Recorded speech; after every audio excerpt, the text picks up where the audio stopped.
Welcome to okay TV. నేను మీ journalist శ్రావ్య. ముందుగా okay TV ప్రేక్షకులందరికీ నమస్తే. మీ అందరు కూడా తెలుసు, జోరుగా ప్రచారం సాగుతోంది తెలంగాణ రాష్ట్రంలో. ఎవరు గెలుపు ఎవరిది అని ఒకవైపు బీఆర్ఎస్, ఒకవైపు కాంగ్రెస్, మధ్యలో బీజేపీ. సో ఇప్పుడు మనం ప్రస్తుతం ఎల్లారెడ్డిగూడలో ఉన్నాము. ఎల్లారెడ్డి నియోజకవర్గంలో కాంగ్రెస్ శ్రేణులు, ముఖ్యంగా సనత్ నగర్ నియోజకవర్గం కంటెస్టెడ్ ఎమ్మెల్యే కోట నీలిమ గారు ఉన్నారు మనతో పాటు. ప్రచారం చాలా జోరుగా చేస్తున్నారు. సో ఒకసారి ఆవిడని అడిగి తెలుసుకుందాము. ఇంకా నాకు తెలిసి టైం ఎక్కువ లేదు, ఇంకా 3-4 రోజులు మాత్రమే ఉంది ఎలక్షన్ క్యాంపెయిన్ కి కూడా. అసలు ఎలా ఉంది ఏంటి అనేది ఒకసారి అడిగి తెలుసుకుందాం. నమస్తే అండి. నమస్కారం. ఎలా ఉన్నారు? ఐఎమ్ గుడ్ అమ్మా. How are you? Yeah, I'm very nice pink. Thank you so much. So చాలా జోరుగా, చాలా ఎనర్జెటిక్ గా మీ ఎన్నికల తర్వాత, అంటే ఆల్మోస్ట్ సనత్ నగర్ ఎన్నికల తర్వాత అంతే స్పీడ్తో, అంతే ఎనర్జెటిక్తో ఇక్కడ కూడా మీరు ఎలక్షన్ క్యాంపెయిన్ చేస్తూ ఉన్నారు. ఎలా అనిపిస్తోంది? ఏం లేదమ్మా, మాకు కాంగ్రెస్ అంటే అభిమానం, దేశం అంటే అభిమానం. We support Congress, we're part of Congress because we love India. ఎందుకంటే ఈ దేశం కానీ తెలంగాణ రాష్ట్రం కానీ అభివృద్ధి చెందాలి, ప్రతి వారికి న్యాయం అవ్వాలి అంటే కాంగ్రెస్ పార్టీతోనే సాధ్యం. కాబట్టి కాంగ్రెస్ పార్టీ మెసేజ్ని, కాంగ్రెస్ పార్టీ చేస్తున్న కృషిని ఇంటింటికి తీసుకెళ్ళటం మా రెస్పాన్సిబిలిటీ యాజ్ వైస్ ప్రెసిడెంట్. అయితే ఇక్కడ నేను చాలా స్ట్రైట్ ఫార్వర్డ్ గా నేను ఒకటి అడుగుతున్నాను. మీ ఎన్నికలప్పుడు నేను కూడా సనత్ నగర్ లో మార్నింగ్ న్యూస్ చేశాను, గ్రౌండ్ రిపోర్ట్ తీసుకున్నాను. సో మీలాంటి వాళ్ళు గెలవాలని చాలా కృషి చేశాం. అయితే ఇప్పుడు కాంగ్రెస్ పార్టీ అధికారంలోకి వచ్చిన తర్వాత టోటల్గా 6 గ్యారెంటీలు ఇంకా ఎవరికి ఇవ్వట్లేదు, అసలు ఏం చెప్పి ప్రజల్ని ఓట్లు అడుగుతున్నారు అని చెప్పి ప్రతిపక్షాలు మండిపడుతున్నాయి. గ్రౌండ్లో కూడా పబ్లిక్ చాలా మంది, అంటే మాకు మహాలక్ష్మి పథకం కింద ఉచిత బస్సు తప్ప 420 హామీలు ఏవి కూడా రాలేదు, మరి ఇప్పుడు మేము ఎందుకు ఓటేయాలి అని చెప్పి అంటున్నారు. సో దాని 10 ఏళ్లగా చెయ్యని పని 2 ఏళ్లలో చేసాం. 2 ఏళ్ళు మాత్రమే అయిందమ్మా కాంగ్రెస్ ప్రభుత్వం వచ్చి. వీళ్ళు దుమ్మెచ్చి పోయడం మానేయాలి, ప్రజలని మభ్యపెట్టడం మానేయాలి, ఈ దుష్ప్రచారం బీఆర్ఎస్ బీజేపీ మానేయాలి. 10 ఏళ్లగా వాళ్ళు చెయ్యని పని మేము 2 ఏళ్లలో చేసాం. మేము ఇచ్చిన గ్యారంటీలు కూడా ఖచ్చితంగా ఫుల్ఫిల్ చేస్తాం. టైం ఉంది, చేస్తాం. కానీ మోస్ట్ ఇంపార్టెంట్ ఏంటంటే ఇక్కడ అర్థమయ్యేది ఏంటంటే వాళ్ళు ఉండలేకపోతున్నారు. ఏమిటి కష్టం? మేము కూడా అపోజిషన్ లో ఉన్నాం కదా. మీరు ఇష్యూస్ తీసురండి, మాతో కన్స్ట్రక్టివ్ గా డిస్కషన్ చేయండి. ఏమిటి తాపత్రయం? ఎప్పుడు చూసినా కాంగ్రెస్ ని అటాక్ చేయటం, విమర్శించటం. ఎప్పుడు వాళ్ళు పవర్ లేకుండా బతకలేరా? మేము కూడా రోడ్ల మీద ఎడ్యుకేషన్ చేసాం. నేను పర్సనల్ గా ఎన్నోసార్లు పోలీస్ డిటైన్ చేసిందాను, స్టూడెంట్స్ కోసం ఫైట్ చేసాం, అన్ఎంప్లాయిడ్ వాళ్ళ కోసం ఫైట్. వీళ్ళు కనిపించారా రోడ్ల మీద? ఇప్పుడు ఎందుకు ఫైట్ చేయట్లేదు? ఎందుకంటే యూత్ డిక్లరేషన్ ఇస్తామని చెప్పి మాట ఇచ్చారు. నిరుద్యోగులందరూ కూడా మీ గ్యారంటీ కార్డ్స్ పట్టుకొని ప్రచారం చేస్తున్నారు. సో నిరుద్యోగుల తరపున కూడా పోటీ చేస్తున్నారు. 46 జీవో రద్దు చేస్తామన్నారు, 29 జీవో సవరిస్తామన్నారు. సో మీలాంటి వ్యక్తులు, ముఖ్యంగా ఉమెన్ని, లైక్ మీలాంటి వాళ్ళు ఇన్స్పిరేషన్ తీసుకొని నిరుద్యోగులు కావచ్చు, యూత్ కావచ్చు, మీ వెనకాల కూడా మీ ఎలక్షన్లో తిరిగారు. అంటే అఫ్ కోర్స్ కోట నీలిమ గారు కాంగ్రెస్కి సపోర్ట్గా ఉన్నంత మాత్రాన సో మిగతా వాళ్ళు ఉండాలని రూల్ ఉందా? అండ్ మా నిరుద్యోగులందరూ నారాజ్ అయి ఉన్నారు. అటువంటి నిరుద్యోగుల్ని లాఠీ చార్జ్ చేయించింది కాంగ్రెస్ గవర్నమెంట్. రాహుల్ గాంధీ అంతకుముందు అశోక్ నగర్కి వచ్చి ఒక మాట చెప్తే ఇప్పుడు నిరుద్యోగ వృత్తి లేదు, ఏం లేదు, రోడ్డు పాలే అయిపోయినాయి మా బతుకులని వాళ్ళు ప్రచారం చేస్తున్నారు. సో దీనికి మీరు ఏం సమాధానం చెప్పబోతున్నారు? ఒక వర్గం, ఇప్పుడు మన డెమోక్రసీలో అన్ని వర్గాలు ఉంటాయి, అందరి మాట వినాలి. ఒక వర్గం వాళ్ళ ఒపీనియన్ చెప్పచ్చు. మీరు ఇప్పుడు ఫ్రీ మీడియా కాబట్టి మీరు ఇలా చెప్పగలుగుతున్నారు. అలాగే ఒక వర్గానికి కూడా ఆ ఫ్రీడమ్ ఉంది. ఏ వర్గం నారాజ్గా ఉన్నారో వాళ్ళందరినీ దగ్గర తీసుకుని ముందరికి వెళ్తాం. ఇది మేము ముందరకు కూడా ప్రయత్నం చేసాం, మళ్ళీ చేస్తాం.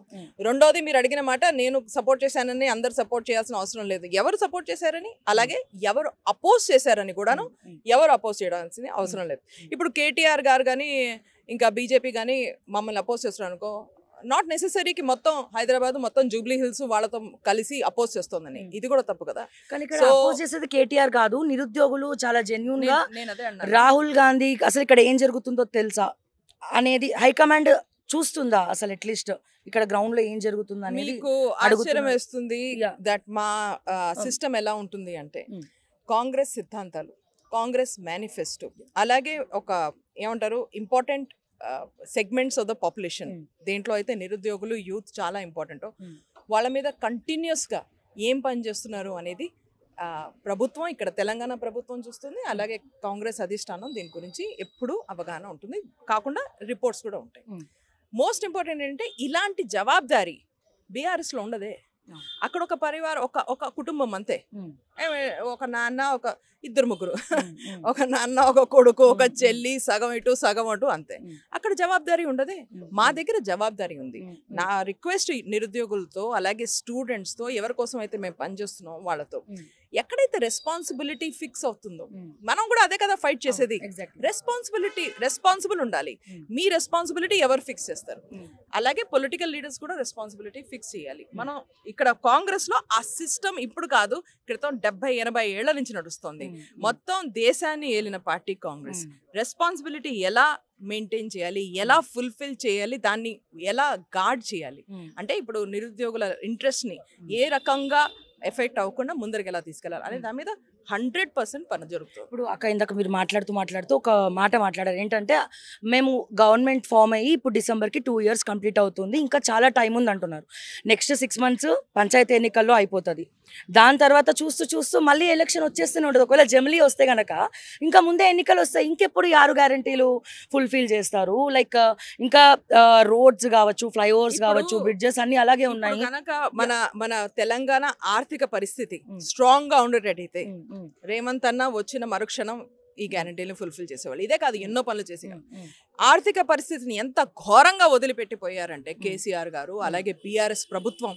ఈ రోజు మనం ఒక్కొక్కటి ప్లాన్ చేసుకుంటూ మెల్లిమెల్లిగా ముందరికెళ్లాల్సి వస్తుంది. మన ఇంట్లో కూడాను ఇప్పుడు ఏదైనా కొత్తది ఏమైనా తీసుకురావాలి అంటే మన పరిస్థితి ఏమిటో మనం ఫైనాన్షియల్ గా చూసుకుంటాం కదా, అప్పుడే కదా తీసుకొచ్చేది.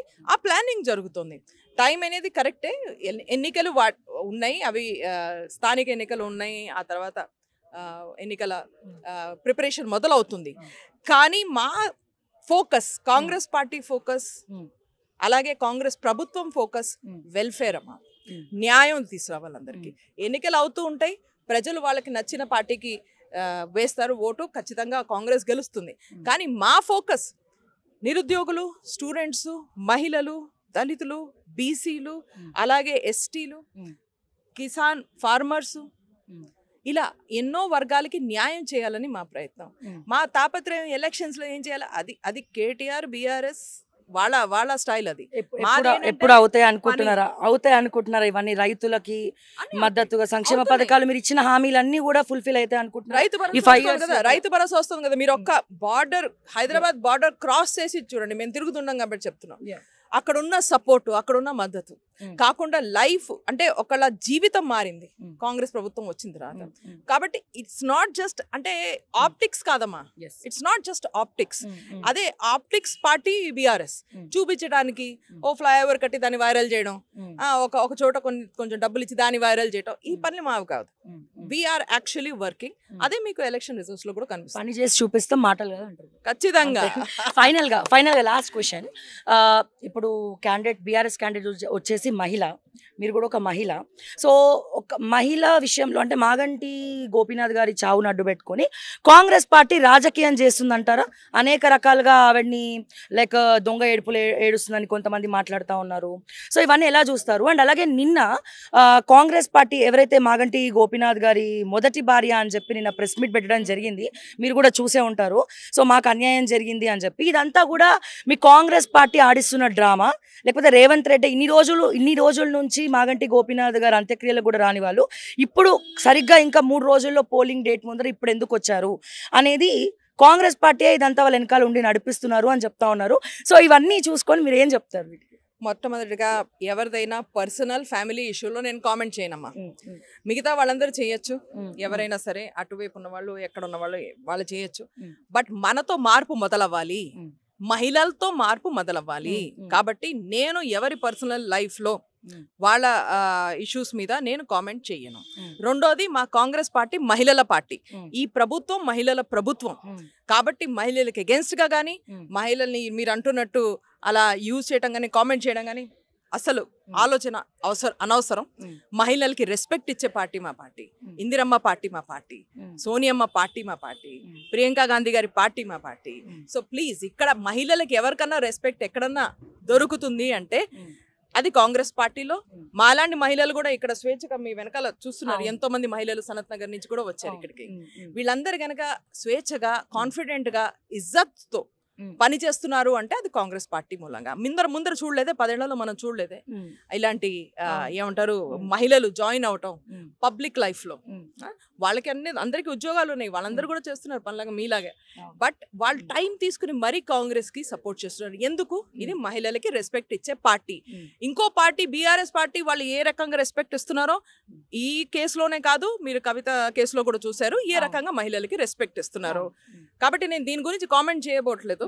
బట్ నేను సింపుల్ గా చెప్తున్నది ఏంటంటే మహిళలు జాగ్రత్తగా గమనించాల్సింది ఏంటంటే జూబ్లీ హిల్స్ లోనే కాదు తెలంగాణ మొత్తంలో మహిళల్ని ముందరికి తీసుకెళ్తున్న పార్టీ కాంగ్రెస్ పార్టీ. ఫైనల్ గా నవీన్ యాదవ్, ఫైనల్ క్వశ్చన్, నవీన్ యాదవ్ కే ఎందుకు ఓటేయాలి, కాంగ్రెస్ పార్టీకి ఎందుకు ఓటేయాలి, జూబ్లీ హిల్స్ నియోజకవర్గ ప్రజలకు మీరిచ్చే కాంగ్రెస్ భరోసా ఏంటి?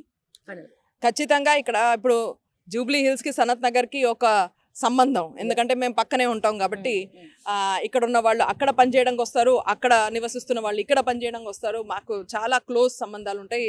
మొత్తం హైదరాబాద్లో అంతే పరిస్థితి ఎలా ఉంటుందంటే అన్ని కాన్స్టిట్యుయెన్సీ పక్కన ఉంటాయి. కాబట్టి ఇక్కడ రేపు ఏ ఇష్యూ ఉన్నా, అపార్ట్మెంట్స్ అయినా అలాగే స్థానిక ఎవరికైనా ఇష్యూస్ ఉంటే మేము కూడా ఉన్నాం, మేము కూడా కలిసి ప్రాబ్లమ్స్ సాల్వ్ చేస్తాం ఏ ఇష్యూస్ ఉన్నా కూడా. అలాగే రెండో పాయింట్ నవీన్ గురించి ఏంటంటే ఒక ఎలక్షన్స్లో అనుభవం ఉన్న మనిషి, ప్రజల దగ్గర ఏం సమస్యలు ఉంటాయి, వాళ్ళు ఏం ఎక్స్పెక్ట్ చేస్తారు, మనం వాళ్ళకి ఎలా మద్దతుగా ఉండాలి అని తెలిసిన మనిషి. ఆయనకి తెలుసు ఒక కాన్స్టిట్యువెన్సీని ఎంత జాగ్రత్తగా ఎలా దాన్ని చూసుకుంటూ ముందరికెళ్ళాలో. ఎన్నో ఏళ్లగా చేస్తున్న మనిషి. జూబ్లీ హిల్స్లో ప్రతి గలీ ప్రతి మనిషికి తెలిసిన ఆయన సేవలు. ఇప్పుడే ఎంతో వందల మందికి శ్రీమంతం ఆర్గనైజ్ చేశాను. సో అలాంటి అంటే ప్రజలకి మనసులో ఉన్న కోరికలు కానీ మీరు అనవచ్చు, లేకపోతే ఎక్స్పెక్టేషన్ కానీ దాన్ని మీట్ అయ్యే మనిషి నవీన్. సో నవీన్కి ఓట్ వేసినప్పుడు మన కుటుంబ సభ్యులకు ఒకరికి ఓటేసిన ఫీలింగు ఇక్కడ జూబ్లీ హిల్స్ ప్రజల్లో ఉంది. వాళ్ళకి అపరిచితుడు కాదు, అతని సేవలందరికీ తెలుసు, అతని ఎంత యాక్సెసిబుల్లో తెలుసు అంటే ఎప్పుడైనా మీరు వెళ్ళి కలవచ్చు, ఎప్పుడైనా ఆయన స్పందిస్తారు. నేను అదే అన్నాను, ఒక కుటుంబ సభ్యులాగా జూబ్లీ హిల్స్ ఓటర్స్ ఫీల్ అవుతున్నారు. కాబట్టి ఖచ్చితంగా మీ తమ్ముడు మీ అన్న నవీన్ యాదవ్ గెలవబోతున్నారు. మీ మద్దతు ఉంటే చాలా బాగుంటుంది. Thank you so much, thank you so much. So విన్నారు కదా, చాలా జోరుగా ప్రచారం జరుగుతోంది. సో కాంగ్రెస్ పార్టీ గెలుపు ఖాయం. నవీన్ యాదవ్ కుటుంబంలో ఒక అన్నగా ఒక తమ్ముడుగా కలిసిపోయే వ్యక్తి. సో ఖచ్చితంగా మీ ఓటు కాంగ్రెస్కే వేయండి అని చెప్పి కోట నీలిమ గారు చెప్పడం మనం విన్నాము. సో మీ అభిప్రాయాన్ని కూడా కమెంట్స్ రూపంలో తెలియజేయండి. మరిన్ని అప్డేట్స్ కోసం చూస్తూనే ఉండండి ఓకే టీవీ. అంటిల్ దెన్ నేను మిస్ శ్రావ్య. జై తెలంగాణ, జై హింద్.